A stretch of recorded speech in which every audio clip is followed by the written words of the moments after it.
Deus, glorificado é o teu santo nome, Pai. Eu saúdo meus amados irmãos e irmãs com a paz do nosso Senhor Jesus Cristo. Eu preciso fazer uma retificação aqui, irmãos. Quando eu revelei sobre a criação da matéria, eu citei plantas, mas as plantas não foram criadas até o capítulo 2, não registram isso de Gênesis. As plantas só foram criadas depois que Deus descansou no sétimo dia. Elas foram criadas na formação do jardim do Éden e tudo mais. Então vamos lá. Primeiro eu gostaria que você se inscrevesse no canal e ativasse os sininhos, porque o algoritmo do YouTube é programado para passar esse vídeo para mais pessoas quando nós nos inscrevemos. E também garante que você proteja os seus vídeos. Se inscrevendo, você tem acesso aos links e você pode entrar direto no canal para assistir somente os vídeos do canal Carlos Trindade.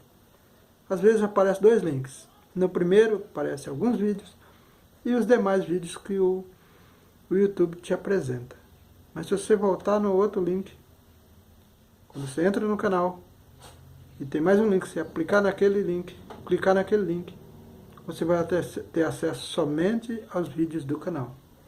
E assim você estará saindo daqueles vídeos que muitas vezes não são muito convenientes. Embora tem muitos vídeos que o YouTube nos indica que são vídeos interessantes e necessários, até mesmo para pesquisa, na política, para nos informarmos sobre a verdade, porque se é um canal, se é uma plataforma que permite a contraproposta da comunicação, é o YouTube. Você não só tem acesso à verdade, como também à mentira. Aqueles que têm má intenções, que são mal intencionados e publicam coisas mentirosas. Mas também tem, para aqueles que têm discernimento e sabem selecionar, informações importantes para o dia a dia. E você vai estar contribuindo para o crescimento das divulgações do Evangelho, as divulgações da verdade. Porque essa é a minha intenção, divulgar a verdade.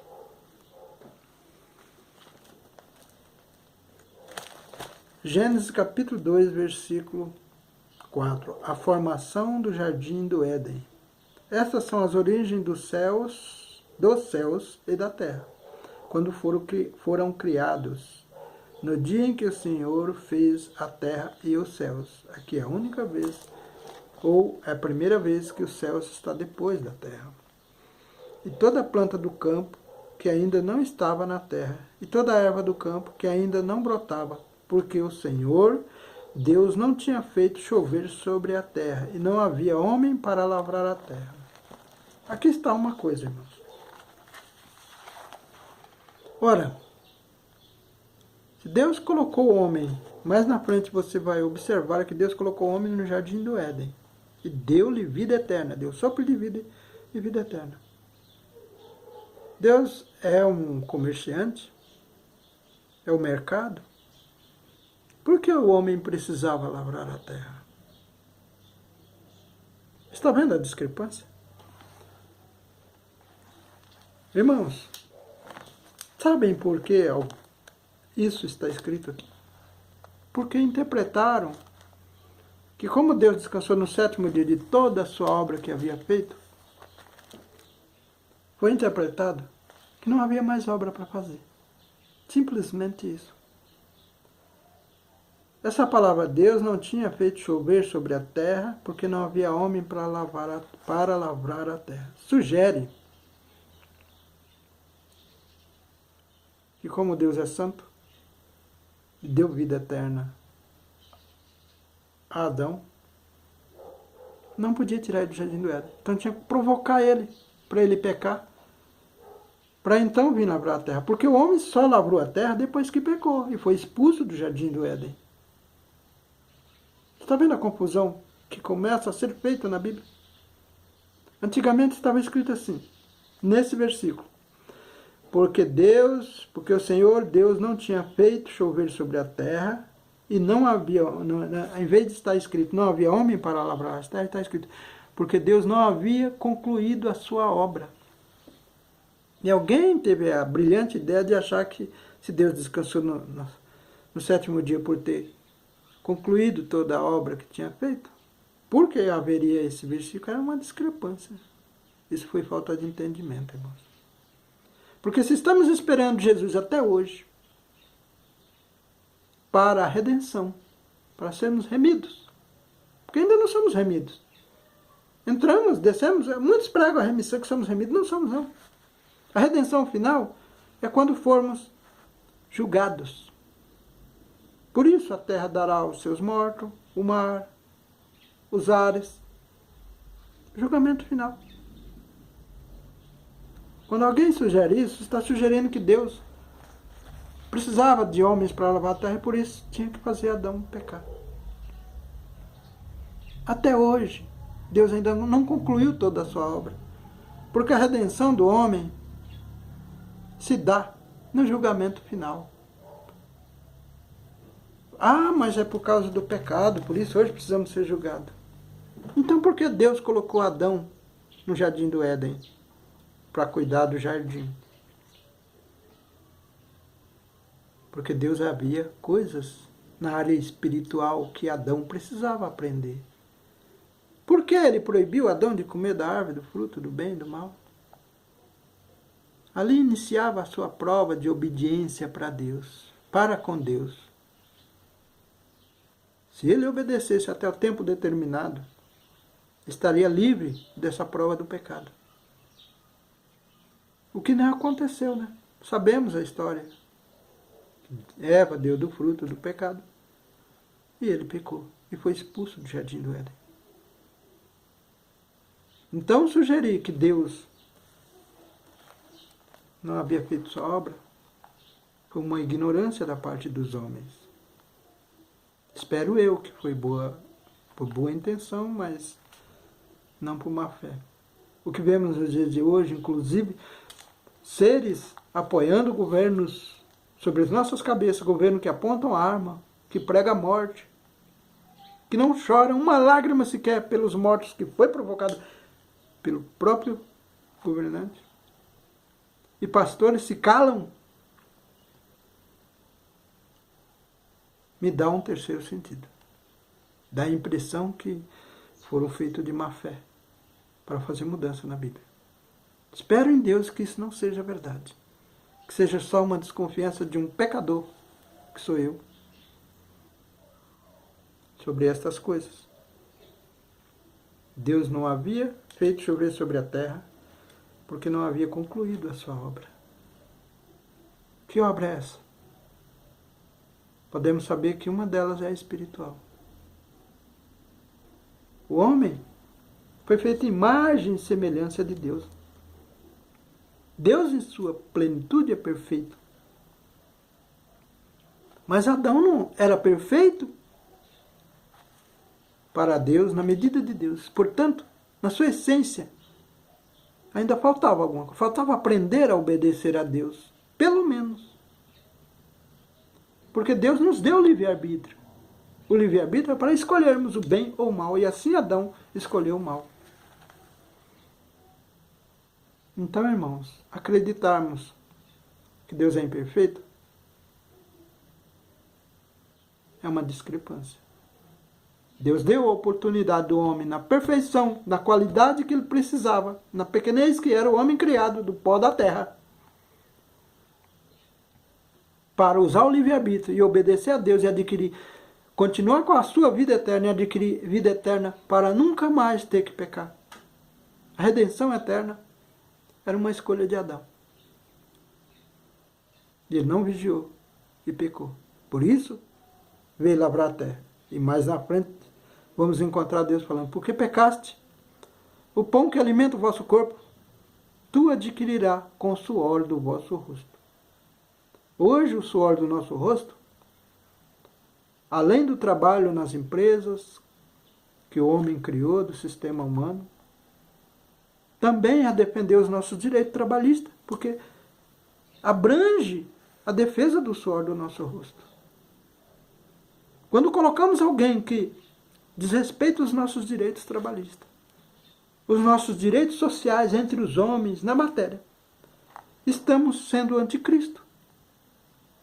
Cristo não veio pregar contra o governo dos homens.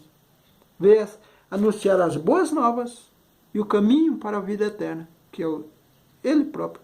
Quando Ele disse, eu sou o pão da vida, Ele estava dizendo, eu sou o Evangelho. Eu cumpri a vontade do meu Pai, eu obedeci o meu Pai. Vós, meus irmãos, não obedeceste. E por isso, se encontram no pecado e no sofrimento. Precisamos, irmãos, crescer em espírito e verdade. E os nossos pregadores, nossos líderes evangélicos, nossos líderes espirituais, precisam crescer urgentemente para nos dar do pão da vida, o verdadeiro. Não usar marabalismo para revelar o Evangelho e, através disso, fazer o homem obedecer o homem a pretexto de obedecer a Deus. Porque desde que eu me converti, desde que desci as águas, eu tenho visto que servir a Deus é obedecer a Deus, servir a Deus é ser fiel, servir a Deus, mas é só essas palavras dia e noite, todos os cultos, repetidamente. Obedecer, ser organizado, ser fiel, ser ousado. Mas os mesmos que dizem isso apoiaram quem pregava a morte. Bandido bom é bandido morto. Fazendo arma, apontando arma uns para os outros. E dizendo que porque é judeu, é um santo. Foi dos judeus que veio Acabe. Foi do judeu que veio a rainha Jezebel. Foi lá no céu que se levantou, que era luz, virou Lúcifer. Não estou aqui pregando contra o céu. Nem estou aqui dizendo que o céu é imperfeito, porque Deus diz que até os anjos para ele é imperfeito. Mas foi a própria criação que se voltou contra o seu Criador. E nós precisamos acordar. Precisamos crescer verdadeiramente. Ser verdadeiros crentes. Não só crentes, porque o diabo também é crente. O diabo crê que vai levar a minha alma e a tua para morar com ele no inferno. O diabo crê que vai nos derrotar. Ele não é crente em Deus. É crente contra Deus. Nós precisamos não ser só crente em Jesus Cristo. E através de Jesus Cristo chegar até Deus. Mas precisamos ser crentes e servos de Deus. Porque Deus diz, este é o meu servo, falando de Jesus, em que me comprazo. Ele não era só crente. Jesus não é só crente, não era não. Ele é e será eternamente só crente. Ele é também servo fiel. Mas fiel a Deus. Não significa que eu estou te incitando, irmão, a se voltar contra as potestades da terra, contra as autoridades da terra, não. Porque Sadraque, Mesaque e Abednego desceu à fornalha quando o rei enlouqueceu, quando o rei quis blasfemar contra Deus. Daniel desceu à cova dos leões quando o rei foi confundido por causa da sua bebedice e também enlouqueceu contra Deus. Obedecemos a potestade da terra, enquanto eles usam o mínimo de respeito para com o Evangelho, para com as palavras da criação, para com Deus. Mas quando eles se voltam contra Deus, precisamos tomar posições. Mesmo que custe a nossa própria vida. Mesmo que custe o nosso status social. Mesmo que também custe o nosso status entre os evangélicos, como pastores, como os líderes. Porque para pregar o Evangelho não é preciso estar dentro de uma igreja, não. Desde o dia que eu nasci eu tenho pregado o Evangelho. Não se engane. Não se engane a meu respeito.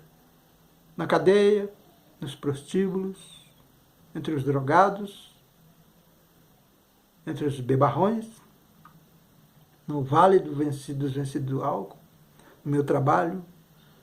Por onde ando, Na primeira oportunidade lá, estou eu incomodando alguém com o Evangelho, com as boas novas. E às vezes até sou inconveniente. Tenho que voltar e me corrigir, porque a ansiedade de falar sobre o Evangelho me torna inconveniente. E o crente tem que sair a palavra da boca dele doce como mel, para que na outra boca ela entre doce como mel. Esse é o livrinho. E quando ela se tornar amarga no estômago, quando alguém recebê-la e perceber que no meio do mundo da iniquidade, dos falsos profetas, dos pecadores, que ele precisa agir como servo de Deus e que vai sofrer muito, porque outros rejeitarão e outros tirarão proveito dele, e que muitas vezes ele vai querer voltar porque a família vai desprezar. Quando ele tentar fazer uma caridade para alguém que a sociedade não considera merecedor de tal, e o afrontar, ele vai ter que fazer na marra. Quando ele tiver que afrontar um pastor que, por boa intenção, pode estar enganado, está escolhendo caminhos errados, e ele vai ser punido e rejeitado pelos irmãos, mas precisa dar testemunho da verdade de Deus. Nesse momento, irmãos, vai ser amargo, porque terá que tomar a decisão correta. Isso nós não ouvimos da boca dos pregadores. Você entra na igreja precisando dar glória a Deus, e sai dando glória a Deus. A sua bênção está dentro do templo. Fora do templo, você enfrenta as suas dificuldades e não é curado. Seus familiares continuam doentes. Campanhas após campanhas. Se você observar no Antigo Testamento, vai ver que somente aqueles que pecavam contra a aliança contra Deus precisavam fazer campanha para ser ouvido. Campanha do jejum, campanha do pó, se vestir de saco, enfiar a cabeça no pó. Mas nós temos campanha para tudo hoje. Campanha da prosperidade. É porque então reconhecemos que não estamos mantendo aliança com Cristo quando descemos para a água. Então por que não nos arrependemos e fazer a coisa certa? A única campanha, irmãos, que eu considero é a campanha do Evangelho. A campanha da evangelização. A campanha envolvida para divulgar o Evangelho. Essa é a única campanha que eu considero correta. O resto, me perdoe se vocês não me entenderem, porque eu não precisaria pedir perdão para os pregadores. Mas se alguém já foi ungido pastor e não observou isso, precisa rever os seus conceitos. Precisa observar a palavra de Deus, a Bíblia, e parar de querer mandar corrigir a igreja. Você não corrige ninguém. O único que corrige a igreja é a palavra bem pregada, com amor, com carinho, com respeito, com tolerância, com paciência. E muitas vezes você prega 1, 10, 1 milhão, 1 trilhão de vezes para a mesma pessoa e ela não vai ouvir. Por isso você precisa perdoar 1 vez, 2 vezes, 10 vezes, 7 vezes, 70 vezes 7 por dia. Na esperança de que a pregação do Evangelho, a palavra doce saída da tua boca, e mais o teu perdão, a tua paciência, e quando ele se lançar nas provas porque escolheu pelo livre-arbítrio não obedecer e ainda ser contra Deus, num momento ele reflita e veja que o teu modo de viver é o que agrada a Deus. Essa é a verdadeira palavra doce, o livrinho que João Evangelista, nonagenário, acima dos 90 anos, sendo aprisionado, exilado, numa ilha. Uns hoje dizem que tinha um monte de presos lá. Outros dizem que eram só os animais. Eu prefiro acreditar que só os animais, porque os textos antigos dizem isso. Hoje não encontramos mais nas nossas novas Bíblias. Não sei porquê. Mas eu prefiro acreditar naquela palavrinha do antigos textos, porque modificaram muito a Bíblia. Dizem que a Bíblia é a mesma. Ela é a palavra Bíblia, mas os textos têm muitas modificações que estão confundindo os crentes. Mesmo Deus alertando, através dos seus profetas, e dos discípulos de Jesus, que aquele que mudar um versículo, um tilde da Bíblia, será tirado a sua parte na árvore da vida eterna. Mesmo assim, alguém se achou no direito ou de esquecer, porque quando se coloca, já existe uma tradução em português, alguém acha que tem que traduzir de novo, interpretar de novo e fazer uma nova Bíblia, o inimigo pode pôr esquecimento e ele esquecer um versículo. Porque somos humanos e pecadores. E eu vou lhes mostrar que isso já aconteceu. Mas aquele conhecimento que Deus me deu desde criança, eu não vou negar. Mesmo que isso me custe a minha liberdade na tão amada igreja que eu congrego, Ministério de Madureira. Obrigado pela sua atenção e que Deus guie os nossos pensamentos e os meus para revelar-vos a verdade que Ele me comprometeu e que eu me comprometi na presença de Deus a revelar aos meus irmãozinhos. Para passarmos em eras apocalípticas, não como ociosos, mas como anjos de Deus, guiando os pés fracos e as mãos trêmulas, os tolos e os loucos. Deus disse que guiaria os loucos por caminho que eles não conhecem. E os surdos, e os cegos, e os mudos. Surdos, cegos e mudos somos nós, os crentes, que ouvimos tanto a palavra de Deus, mas preferimos a palavra fácil. Nós ilustramos a palavra de Deus.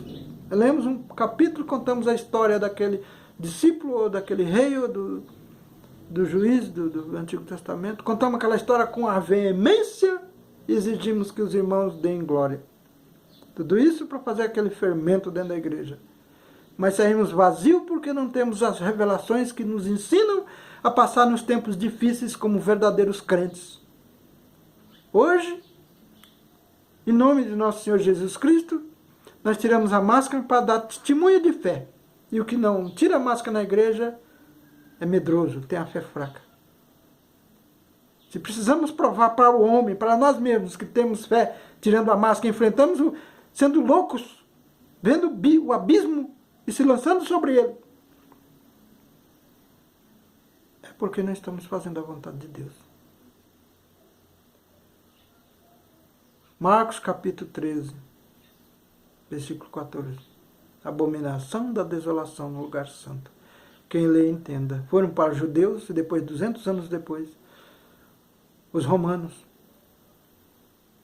com as suas vestes,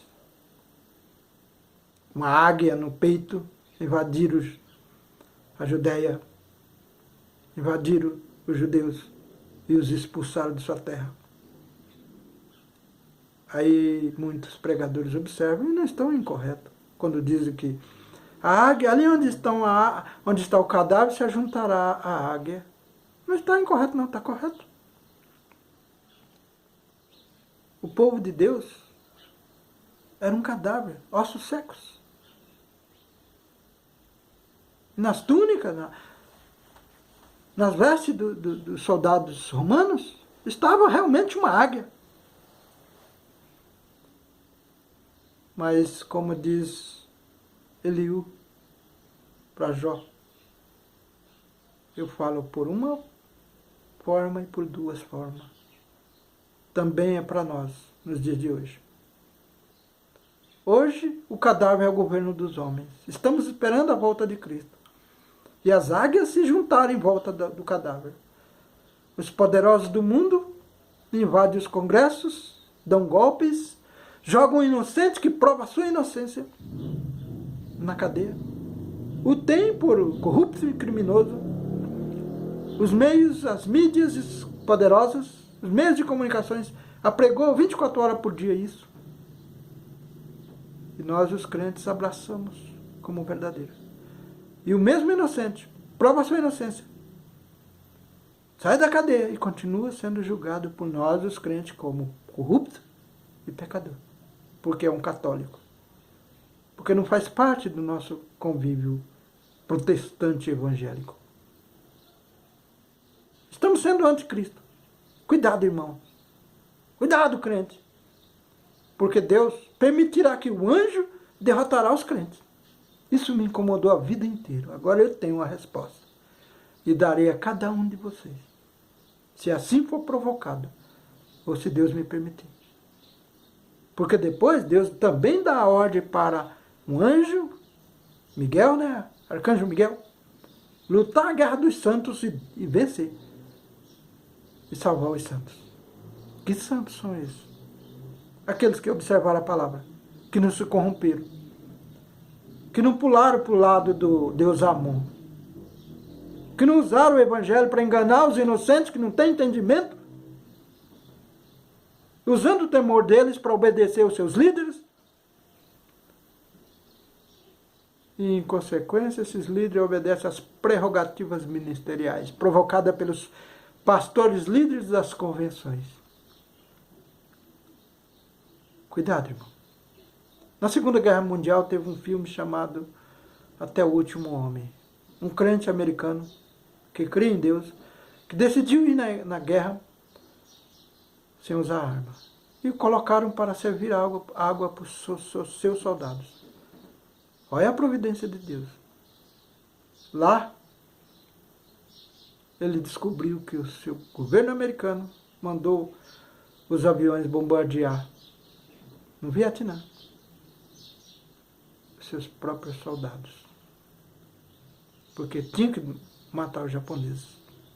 Não podia perder a oportunidade para derrotar o inimigo e assim cortar a própria carne, que defendia o seu país. E esse soldado salvou mais de 70 soldados, sem usar um tiro, uma arma. Enquanto eles morriam, ou agonizavam em meio à batalha, ele arrastava um por um e descia por uma pirâmide, descia por um precipício, numa corda, até o último homem. Preste atenção, irmão. Os coronéis e os capitães dos exércitos perceberam isso. Invadiram as igrejas. Hoje lideram com mão forte, mão de aço, as igrejas. E aqueles que não se curvam aos seus ensinamentos são expulsos, descredenciados. Quantos Jesus expulsou? Nem mesmo aquele que o traiu ele expulsou. Porque lá na cruz ele falou, Pai, perdoa-os, porque eles não sabem o que fazem. Perdoando também a Judas. Porque nossos pastores, entre aspas, né, a pretexto de nos disciplinar, quando nos levantamos contra eles, somos expulsos. Ou nos provocam ao limite para nós mesmos sairmos por nossa própria vontade. E assim ainda pregou para a igreja que não somos crentes, somos bodes. E outros ainda falam, o contendedor nós matamos. E para se justificar não ser processado, diz, mas matamos porque deixamos lá no cantinho da igreja, não damos oportunidade para ele pregar, porque ele já é um pregador, é um obreiro, é um diácono, um presbítero, um cooperador capacitado para pregar. É verdade, vocês fazem isso. Mas o contendedor que Deus levantou, vocês não podem matar espiritualmente. Porque Deus abriu portas infinitas para este contendedor. Pensem nisso e se arrependam do que estão fazendo. E guiem seus rebanhos para os braços de Deus. Porque hora virá que Deus retirará o castiçal do seu lugar. E o anjo ficará sem o seu castiçal. Obrigado, meus irmãos, pela paciência. E me perdoe se exagerei em alguma coisa, porque também sou pecador. Mas a intenção é vos revelar a palavra, a verdade. Pai, glorificado é o teu santo nome, Deus.